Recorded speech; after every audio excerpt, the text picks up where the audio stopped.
ఈ వింటర్ లోపు దీన్ని ఒక నిర్ణయం తీసుకున్నాక, ఎందుకంటే నాకు ఈ టెండర్స్ ఎలా చేస్తారో నాకు తెలియదు, నాకు అవగాహన లేదు కదా. మరెందుకురా నీకు? అంటే పోలవరం ప్రాజెక్ట్ ఆయన మనకున్న, అంటే నిజంగా చెప్పాలంటే నాకు కూడా అంత డీటెయిల్డ్ గా నేను అర్థం చేసుకోలేనేమో కానీ, మరెందుకురా నీకు? నేను మీ అందరికీ అభిమానమైన వ్యక్తిని కావచ్చు కానీ నాకు అంత అనుభవం లేదు. పెట్టుబడులు తీసుకొచ్చే అనుభవం ఉన్న వ్యక్తి కావాలి మనకి. అలాంటి వ్యక్తి మన గౌరవ ముఖ్యమంత్రి నారా చంద్రబాబు నాయుడు గారు. మరెందుకురా నీకు?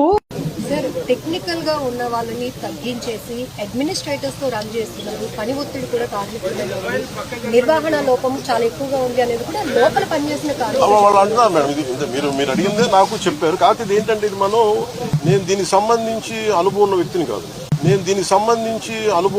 కాదు. మరెందుకురా నీకు?